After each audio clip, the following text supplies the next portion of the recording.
Cataract classic రెటినాలకు world class treatment ఇప్పుడు మన బీరంగూడలో American laser eye hospitals.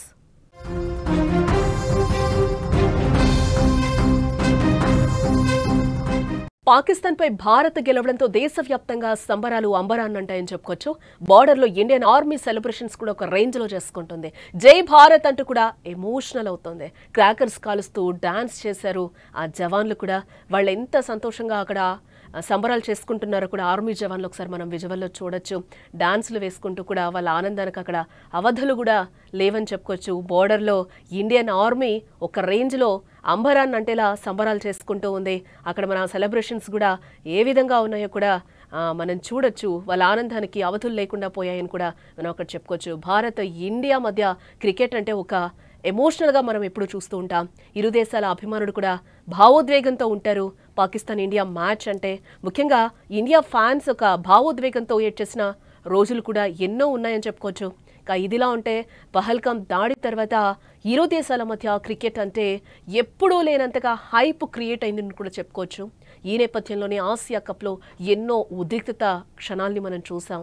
Pak క్రికెటర్ల కవ్వింపులు, బ్యాట్తో భారత ఆటగాళ్ల కౌంటర్లు, స్టేడియంలో అభిమానుల ఎమోషనల్ దృశ్యాలు ఆసియా కప్కు ఎన్నడూ లేనంత గుర్తింపు తెచ్చిపెట్టాయని చెప్పుకోవచ్చు.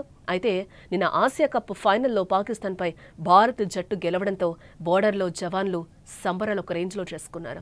క్రాకర్స్ కాలుస్తూ డాన్స్ చేస్తూ కేరింతలు కొట్టారు. మరికొందరు భావోద్వేగంతో ఎమోషన్ అయ్యారు. జై భారత్ అంటూ కూడా నినాదాలు చేస్తూ అక్కడ సంబరాలు చేసుకుంటున్న దృశ్యాలు కూడా మనకి ఒకంత ఎమోషన్కి గురి చేస్తున్నాయని కూడా మనం ఇక్కడ చెప్పుకోవచ్చు. క్రికెట్ ప్రపంచంలో భారత్ పాకిస్తాన్ మ్యాచ్ అంటే ఒక యుద్ధ వాతావరణమే. ఎంత ఎమోషన్గా చూస్తామో అదొక యుద్ధ వాతావరణం కూడా నెలకొంటుందని చెప్పుకోవచ్చు.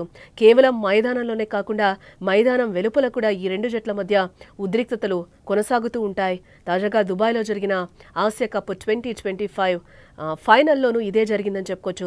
టైటిల్ పోరులో పాకిస్తాన్ ఓడించి భారత్ విజయం సాధించినప్పటికీ మ్యాచ్ ముగిసిన తర్వాత కూడా నో హ్యాండ్ షేక్ వివాదం అయితే కొనసాగిందని కూడా మనం చెప్పుకోవచ్చు. సంప్రదాయానికి విరుద్ధంగా జరిగిందనేది ఇక్కడ అందరూ కూడా భావిస్తూ ఉన్నారు.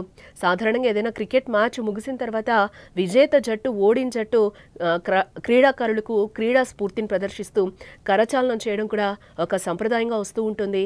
కానీ ఆసియా కప్ టోర్నమెంట్లో భారత్ పాకిస్తాన్ మధ్య జరిగిన 3 మ్యాచ్ల్లోనూ భారత జట్టు ఈ సంప్రదాయానికి దూరంగా ఉంది. ఫైనల్లో విజయం సాధించిన అనంతరం కూడా భారత ఆటగాళ్లు పాకిస్తాన్ క్రీడాకారులకు కరచాలనం చేయకుండానే నేరుగా ఒక్కసారిగా వాళ్ళు డ్రెస్సింగ్ రూమ్లోకి వెళ్ళిపోయారు. భారత్ జట్టు ఈ నో హ్యాండ్ షేక్ పాలసీని అనుసరించడం వెనుక ప్రధానంగా మనం చూస్తే రాజకీయ సైనిక అంశాలు ఉన్నట్లుగా కూడా మనకి తెలుస్తోంది. గతంలో జరిగిన మ్యాచ్ల సందర్భంగా భారత కెప్టెన్ సూర్యకుమార్ యాదవ్ తన నిర్ణయాన్ని పరోక్షంగా వెల్లడించారు. భారతదేశ సాయుధ బలగాలకు మద్దతుగా కశ్మీర్లోని పహల్గామ్ ఉగ్రదాడి బాధితుల కుటుంబాలకు సంఘీభావంగానే తాము ఈ వైఖరిని తీసుకున్నామని కూడా ఆయన ప్రకటించడం జరిగింది. పాకిస్తాన్ ఆటగాళ్ల నుంచి వచ్చిన కొన్ని వివాదాస్పద సంజ్ఞలు కూడా ఉద్రిక్తతలను పెంచాయి. సూపర్ 4 మ్యాచ్లో పాక్ పేసర్ హారిస్ రవూఫ్ విమానం క్రాష్ అయినట్లు సంజ్ఞ చేయడం, మరో ఆటగాడు సాహిద్ జాదా ఫర్హాన్ బ్యాట్ను గన్లా ఉపయోగించి సెలబ్రేషన్ చేసుకోవడం వంటి చర్యలపై భారత్ అభ్యంతరం వ్యక్తం చేసింది. దీనిపై బీసీసీఐ ఐసీసీకి ఫిర్యాదు చేయగా రౌఫ్కు జరిమానా విధించడం, ఫర్హాన్ను మందలించడం కూడా జరిగిపోయింది. ఈ సందర్భంగా ప్రోటోకాల్ ఉల్లంఘనలు కూడా ఇక్కడ జరిగాయి. ఫైనల్ మ్యాచ్ టాస్ సమయంలోనూ అనూహ్యంగా ఇద్దరు ప్రెజెంటర్లు కనిపించడం, ఇక్కడ రవిశాస్త్రి అలాగే వకార్ యూనిస్ కనిపించడం కూడా కొంచెం ఉద్రిక్తతలను మరింత పెంచిందని కూడా మనం చెప్పుకోవచ్చు. మొత్తం మీద ఆసియా కప్ 2025 ఫైనల్ కేవలం ఒక క్రికెట్ మ్యాచ్గా కాకుండా రెండు దేశాల మధ్య పెరుగుతున్న ఉద్రిక్తతలకు, భౌగోళిక రాజకీయ ఘర్షణలకు వేదికగా నిలిచిందని చెప్పుకోవచ్చు. క్రీడా స్ఫూర్తిని పక్కన పెట్టి ఉద్రిక్త వాతావరణంలో ముగిసిన ఈ ఫైనల్ మరోసారి భారత్ పాకిస్తాన్ క్రికెట్ వైరుధ్యంలో కొత్త అధ్యాయాన్ని లిఖించిందని చెప్పుకోవచ్చు.